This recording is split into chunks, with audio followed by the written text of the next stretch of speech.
Hey everyone, and welcome back to the library and our current book club.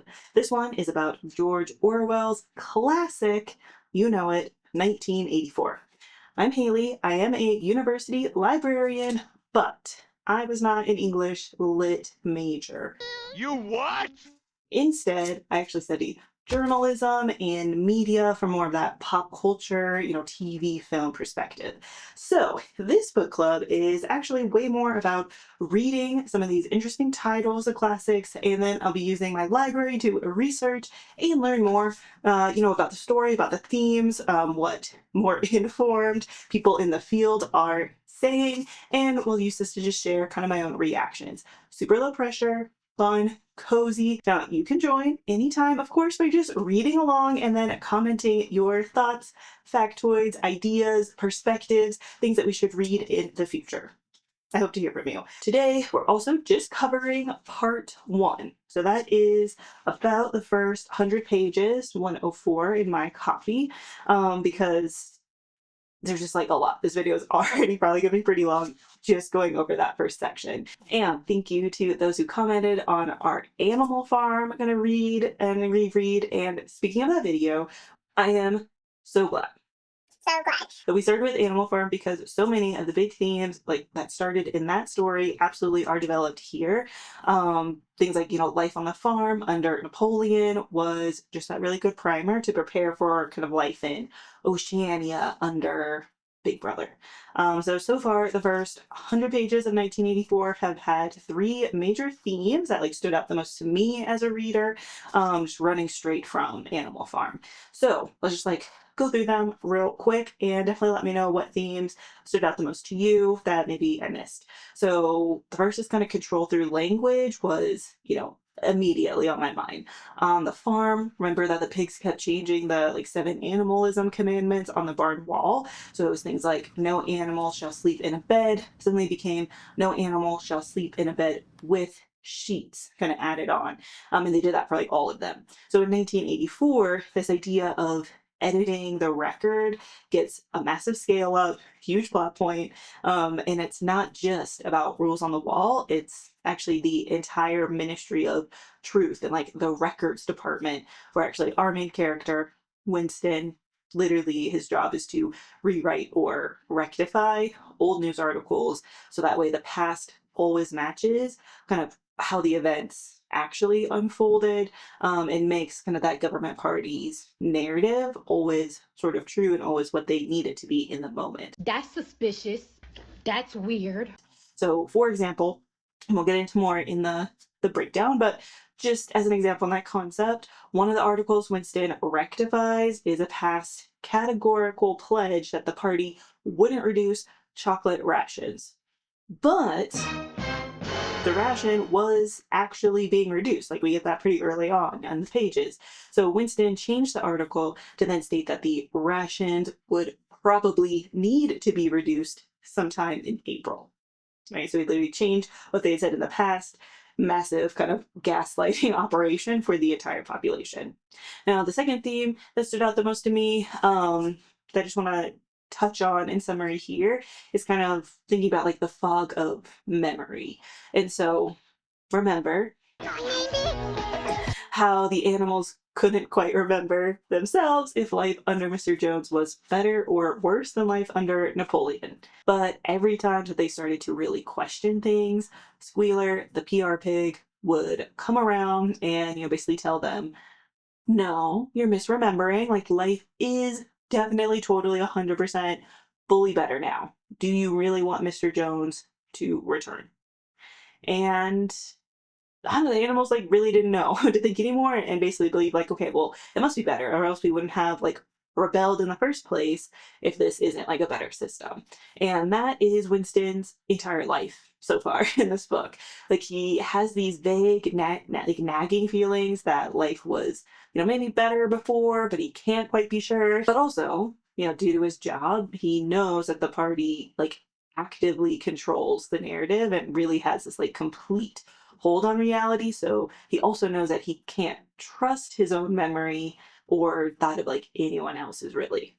The party says that things were super out of control and chaotic. I mean, there were wars, but who really knows? Plus, there's always a war going on in his world now. So again, it's like that narrative, it's hard to trust. Everything passes into the records, overrides everyone's like memories of what happens as enough time passes. And basically that just becomes the new truth. Now, because a big part of the party's philosophy is that reality exists within the confines of language, both written and spoken, as well as thought. There's a whole day of newspeak. We'll get around to it. I think a whole other video is worth kind of fleshing out each of these themes actually. But the last theme that has really stood out to me, that definitely impacted, how I read the whole first section, is really about kind of the political scapegoating that is used as a means of control. So in Animal Farm, Snowball is the main sort of scapegoat. He's run off the farm, systematically turned into this like ultimate enemy character. Every single time like something goes wrong, even when it doesn't make logical sense, even to blame it on him, he's kind of the one. The harvest was bad. Snowball like went out and poisoned and ruined the fields. The windmill falls over. Snowball like knocked it down. The animals began to feel a lot of concern and discontent. Oh, it's Snowball coming in at night and like corrupting and whispering in their ear. Snowball is said to be like living at whichever of the neighbors' farm like Napoleon was currently in tension with, and that like flip-flops all the time. And so that like whole idea in, I guess, Animal Farm could maybe be called like a novella. I don't know. Absolutely, the seeds were planted, and it's I think getting expanded out here. I'm excited to see where it goes in the next kind of areas. Because yeah, it seems like a core function in 1984 is that we learn right away is that the state is like has these public executions of people that they mark as traitors, who definitely were probably for sure forced into confessions, at least partially, which is something that Napoleon also actually did on the farm as well. And our 1984 party kind of gives a face to the idea of thought crime in this character Goldstein, who may or may not even actually exist. Like Winston doesn't know. We really don't know at this point if he's real, or if maybe they made it up. If he is real, he used to be an inner circle kind of party member that they then turned into a traitor. Again, basically exactly what Napoleon did to Snowball. So it's just really interesting seeing how the initial ideas in the writing were definitely started and kind of, I think Orwell was like thinking through these things in Animal Farm to then really like put them all into a very nuanced, like captivating. I mean, it's the 75th anniversary edition. And so these are very like persistent themes that he was able to really like clarify as he was going through. Now, none of those three things that I just pointed out are novel insights. Obviously. Because I do think it is a very obvious, like, direct through line and progression from going in between those two books. But as again, I was not necessarily a literary scholar, and I haven't read this book since high school, and so those are just like the things that really stood out to me, and that I'm really interested to see how and if they continue to develop as I move through the rest of the story. So enough of that. Let's hop into kind of a beat by beat of 1984 Act 1. So all of these tabs are key moments in that story timeline that really impacted me. We won't stop on like every single one, but this book had me thinking like every single page constantly. So let's start from the beginning. We're following Winston Smith. It's a very close or like limited third person point of view.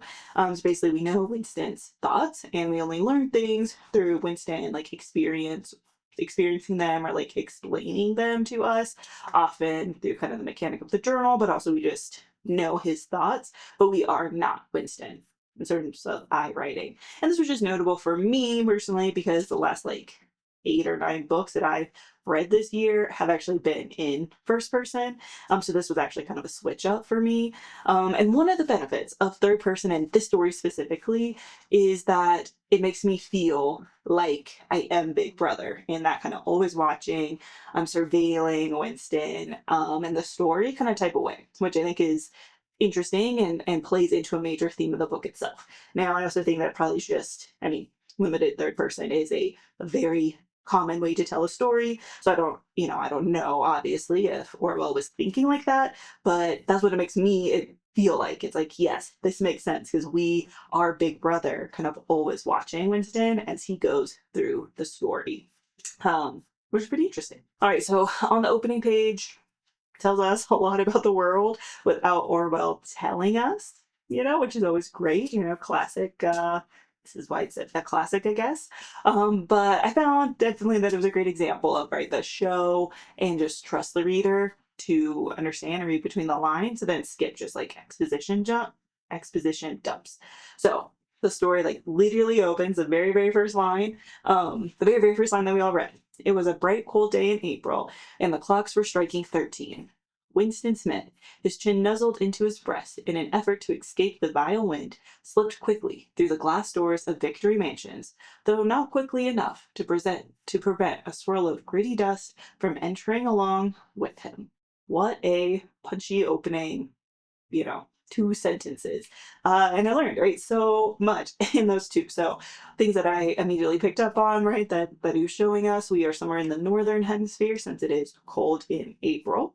And we do learn on page 3 that we are in London. The clock striking 13 kind of tells me that the society is structured around, and for me, like what I associate, because I am living in more of a defense affiliated community IRL, I associate that as military time with the 24-hour clock system.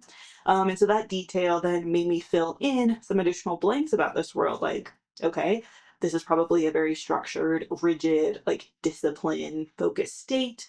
There probably is even more, that military focus comes in again, gets further extended with names like Victory Mansions, just because that language of sort of conquest and success, like over and over, and like building names, street names, it just tends to be a pattern of more militaristic governments, or at least that's what I assume and associate with it.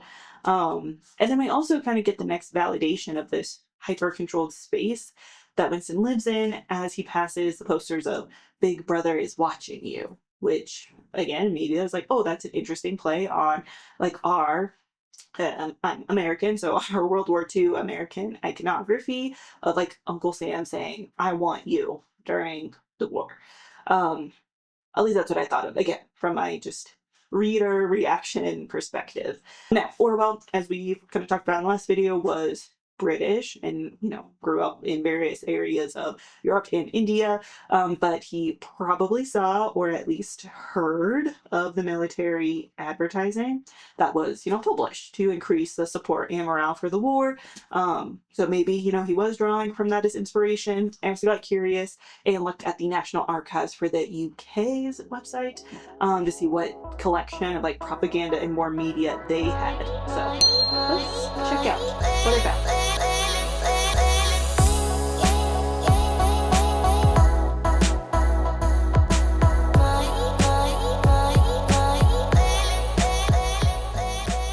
Okay, so Winston walks past that poster, comes home, and he has to hide, in his corner of the apartment where the telescreen can't see him.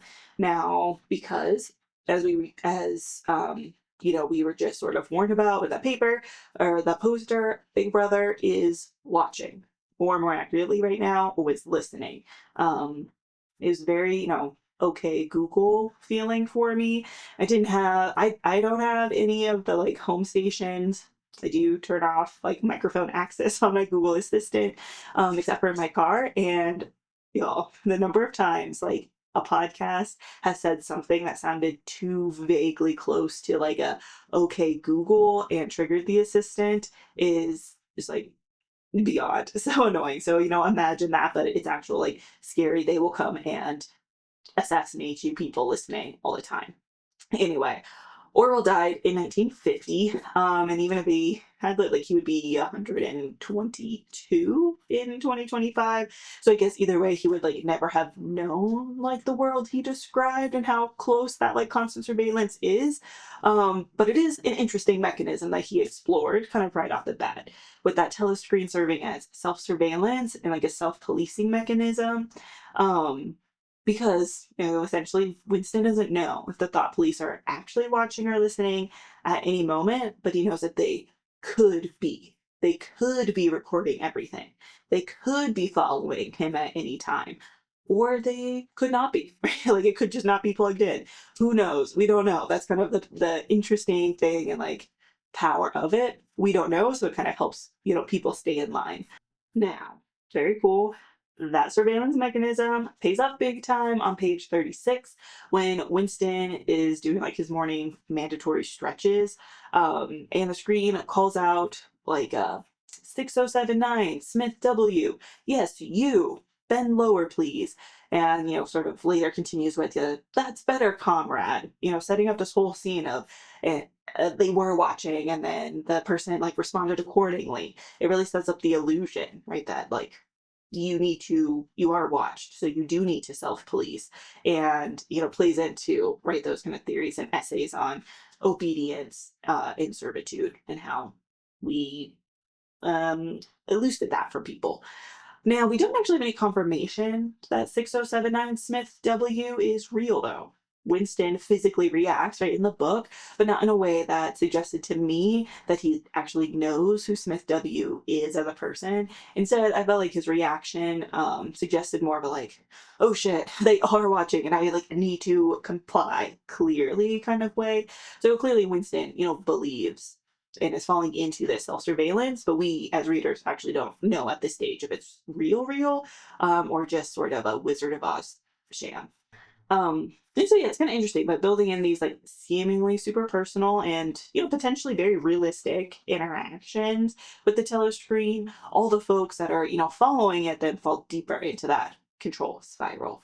And maybe Smith really is real and really was slacking. And they really are watching all the time. That's the power of the system. Nobody knows for sure. And most people, of course, are not going to take the risk and sort of will. And they're just going to act accordingly in case somebody is watching. Okay, let's keep going. I'm going to try to speed up a bit and skip to, bigger sections because we have not gone through very many pages and we've already been talking a lot. So let's try to get through it. Winston, kind of next, is taking a big risk. He bought this journal and is starting to write things down in it. And that journal basically represents a thought crime, which is, anything that basically goes against the party. And by against the party, it is basically thinking, reflecting, or questioning anything around them. Anything like a thought or an action that doesn't comply with the dominant social order. And that's something like in media studies and a lot of just social science and humanities work as well, is what we would call hegemony. And that, big loaded word. My first, I think most people's very first big theory class as graduate students is like spending all semester talking about kind of hegemony, but basically it is that kind of prevailing dominant status quo idea, like this is how we should all behave, the ethos, all of the like main ideas that you're sort of expected to follow, both kind of implicitly and then sometimes explicitly. So Big Brother is a Gemini, expecting everybody to behave a certain way, and anything that goes against that expectation is going to be a thought crime. Our little thought crime, our thought criminal, starts writing in his journal, and that first entry is actually about his experience watching the flicks, which itself, I kind of found as commentary and foreshadowing from Orwell on that desensitizing around violence, which makes sense. Man, dude lived through several world wars and saw a lot of violence and what happens in the subsequent wars that happen as well. Then he was definitely talking about it, and we can think about it today. The conversation definitely pops up with entertainment, that kind of hyper violence in a lot of films, television, books, that kind of make it entertainment, spectacle, and just extremely routine in our lives. So again, like Orwell died in the 50s, before sort of the big, boom. They had TVs, of course, and comic books got criticized a lot for like this violence that they're showing to children. But he's obviously thinking about the impact of growing up around or constantly seeing or having messages about violence kind of circulating, and what that kind of does to both placate and control, but also make it easier to enact violence upon a population when you're just really used to seeing it all the time. So in the world of 1984, the party takes that idea, theme, and they actually even extend it outside of all the movies and TV shows that they like censor and publish into actual public executions that Winston's neighbors talk about bringing like their kids to, or rather their kids are really upset that they didn't get to go see the executions. So again, just really desensitizing everyone to it so it's not as atrocious when violence happens. It gets framed as like a family outing, which might have some historical inspiration. I'll need to like look that up, based on my like media consumption, right? That idea of the town square form of like community public punishment seems pretty common. But I think that gets us a little too off topic. So maybe we'll pin that for another video. Don't get distracted. There's too much to go through. So, in reflecting on this, and for the next bit of the story, Winston begins articulating his consciousness to the control and manipulation of reality. He goes to work, makes eye contact with O'Brien, and it writes that there was a fraction of a second when their eyes met, and for as long as it took to happen, Winston knew, yes, he knew, that O'Brien was thinking the same thing as himself. Man, it is so disappointing that Orwell used AI to write this book. Can't believe there's those M dashes. Obviously, this was an AI generated. But it is this flash of recognition that they are both aware of the kind of distortion of reality that's happening. This moment takes place during something called the 2 minutes of hate, which is basically just a tactic from the party to redirect the angst and discontent of the population, kind of like the movie The Purge in a way. Since their lives are literally boiled cabbage and power outages and constant surveillance, a lot of rage is inherently going to get compounded in that situation, I think. And so the party directs it towards an other during this kind of like 2 minute daily release. And that's where that Goldstein figure comes in. And again, maybe he's real, maybe he isn't, but he's real enough to give people an outlet, to direct their anger and blame the problems on and give the party, right, a clear outlet, to sort of wind people up around.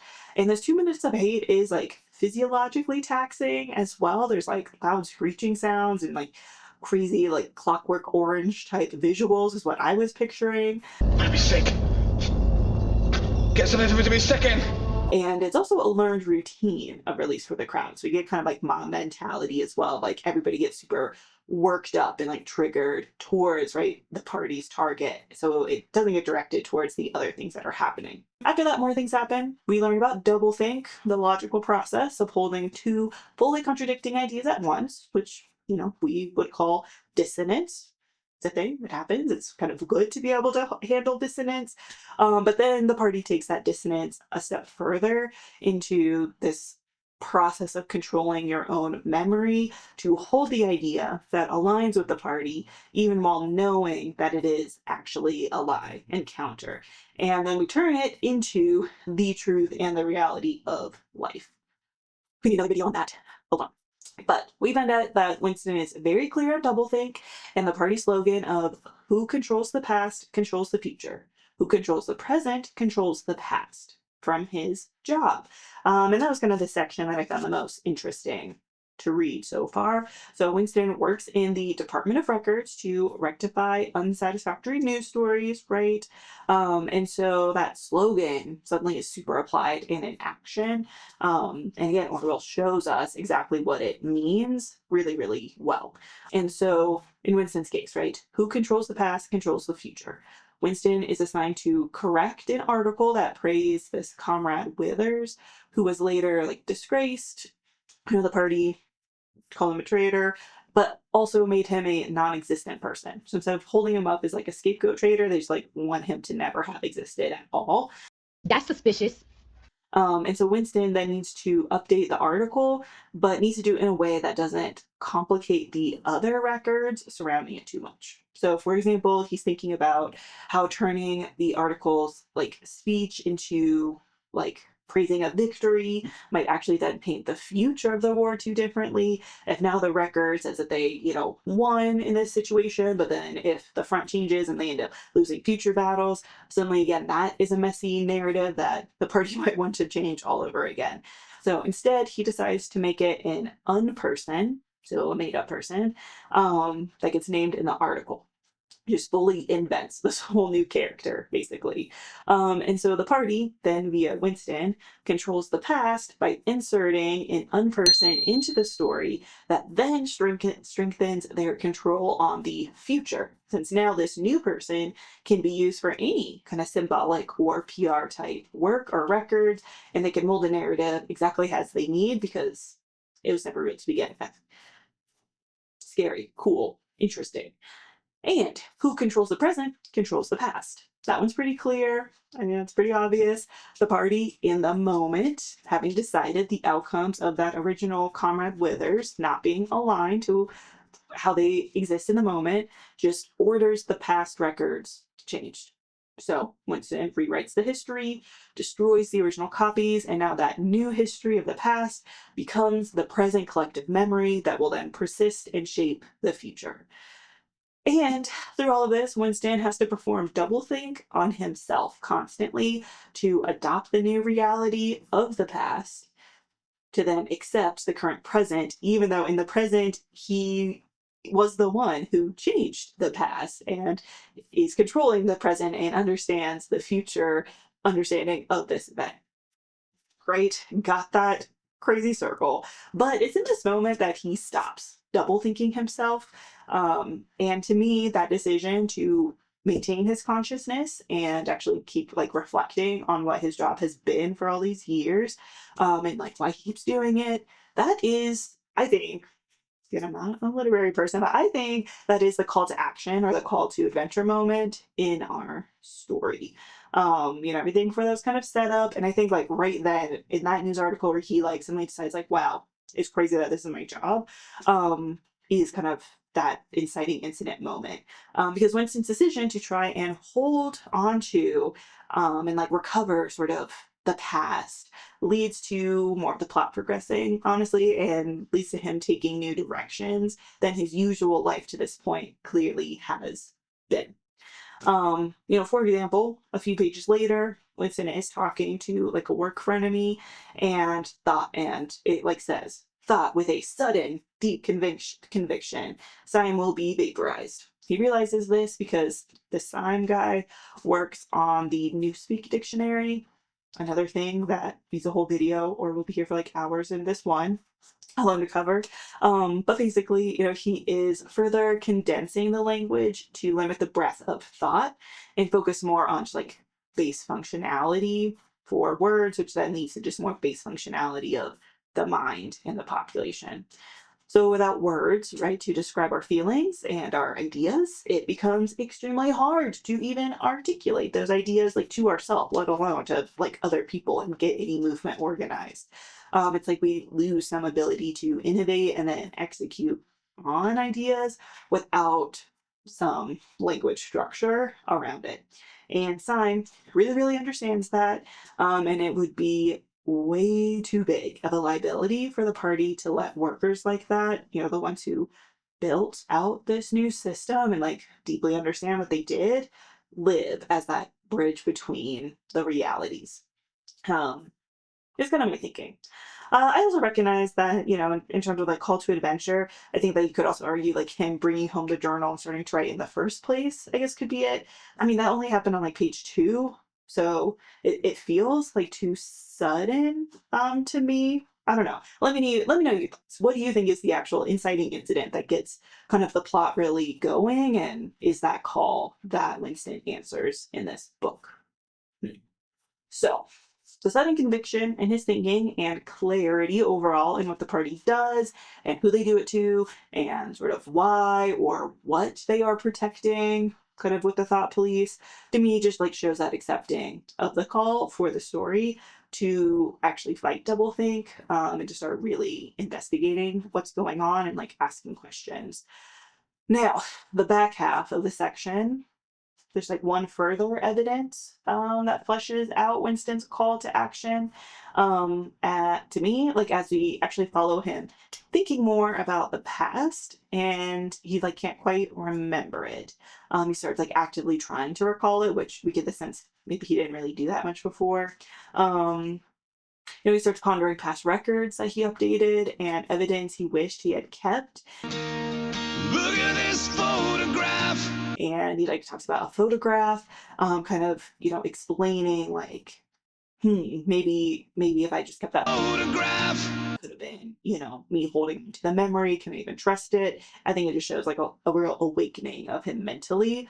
We learn more about the world. We learn about the class structure. He notes if there were hope, it lies with the proles, who make up the bottom class and are far less policed, not really as surveilled, and they're more left to their own life.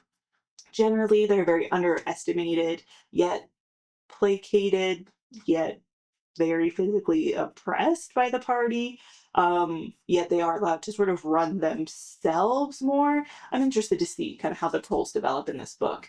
Right now, it reminded me of Arcane loosely, with Piltover, right, as kind of the party, and then Zahn in the Undercity, right, they represent the proles, and they eventually, spoilers for Arcane, sort of, rise up and demand, better integration into government representation and like quality of life in the Undercity and just overall support from Piltover and the Overcity. I don't know. Maybe it will turn out that some of Arcane was inspired by 1984. I'll have to look into that when we finish the book, because I truly do not remember what happens in the rest of this book at all. So let's go back to that idea. Let me know what you think. Okay, almost there. So the section ends with Winston walking around the prole area, trying to find someone who can tell him about the pre-party times. Now, since the proles are not a subject to doublethink, and just propaganda generally, or so that's like what Winston thinks, he does find an antique shop and even like looks to find some books there. But he does note that, the hunting down and destruction of books had been done with the same thoroughness in the prole quarters as everywhere else. Basically, disappointingly, he realized that finding basically any book printed before 1960, so 24 years earlier, our book said in 1984, it's just going to be really hard to find. And a printed book, right, would then be, outside the grasp and the control of the Department of Records. They wouldn't really be able to like break reality the same way that they do for their own records and news stories and just sort of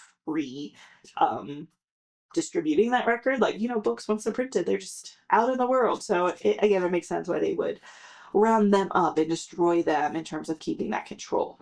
But the shopkeep was pretty old, so he shared some stories and memories of his like childhood and young adulthood, and pushes back on some of the narrative, kind of, provided by the party. So it'll be interesting. I feel like Winston will probably talk to this guy a lot more, I would expect, as we move forward. But when he leaves that conversation, he sees the girl from the fiction department, the one with dark hair. Now, Winston has sort of fixated on this person at work and thinks that she's like super indoctrinated into the party and going to spy on him, which of course made his paranoia worse, running into her in this like random prole alley. Like he very much thinks that she's following him, but she just actually walks right past him. Obviously has her own business to attend to, but it really freaks him out and he tries to rush home. And section 1 then ends on page 104 in my little copy with the doublethink mantra of war is peace, freedom is slavery, ignorance is strength. we barely scratched the surface, really. Like, again, there's so many more like mini videos that I could make about so many of these themes and concepts that I want to research into further. But let's kind of discuss the big themes from basically the first act of this story. Let me know in the comments or come find me on Threads at HYLY_B and chat with me over there.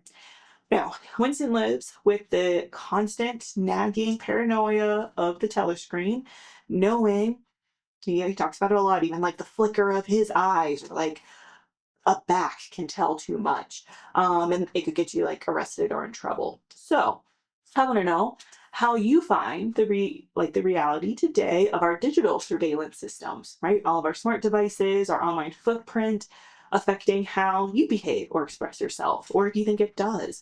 What do you see from others? I'll go first. So I do work in higher education, university librarian, but it used to be, a full-time like teaching professor. So in the classroom with, full load of classes. And, right now, a lot of folks on campuses all over the country are really concerned about academic freedom in the age of surveillance, mixed with, all the executive orders and just the general tone and scrutiny over curriculum and research agendas and proposals and like classroom conduct from the Trump administration that's trickling down to a lot of the different state legislation too. I happen to live in a state that so far is remaining trusting in the ethics and just practices and field expertise of the university environment in the system, but that can of course change in an instant. But yeah, like definitely on my campus, people are worried about, students posting like a clip of a lecture or putting like an instructor on blast for feedback on their assignment, online, or filing a complaint because, maybe a theory, which, right, the sophisticated real version of that is a framework for investigating a phenomena. It's not just like a best guess at an answer that gets taught in like elementary school. So, theories come under blast, historical events, or trying to like open discussions of oppressive groups leads to, concerns, right? If students are filing complaints about those things, it kind of leads to this like less knowledge is going to be generated, right? Less research projects pursued, less like education happening in the classroom. And it makes like people really nervous, of course, that they're going to end up online. And then I see it the other way where it's like teachers putting students kind of on blast for stuff they're doing. That's kind of like weird jokes, and I don't think that's very good either. Yeah, I don't know. It's just really interesting to kind of see how the education landscape is being so directly impacted, and like, wow, straight line in what I'm reading right now to some of the things that are happening. So yeah, I mean that part hits really close to home with the like who controls the past idea. As again, we're just seeing a lot of in real time moves to, right, how do they describe it? Reestablishing a patriotic view, right, of history and society and culture. That's what America wants. Nice and calm. When it's like, shouldn't we be more candid about what happened? Like, yeah, a lot of our history and global history and human history is pretty terrible. It's a cultural divide. I'm gonna get it on the floor. I think that we can all learn to handle even the most upsetting events and part of our history that shaped today and the future. You really about to do it? 40 acres in the mule. This is bigger than the music. But the present is taking control of the past, and that will then impact the future, if that's what we collectively start to learn and forget, right, about the other things that factors and influences that went into it. Now, does that change my behavior?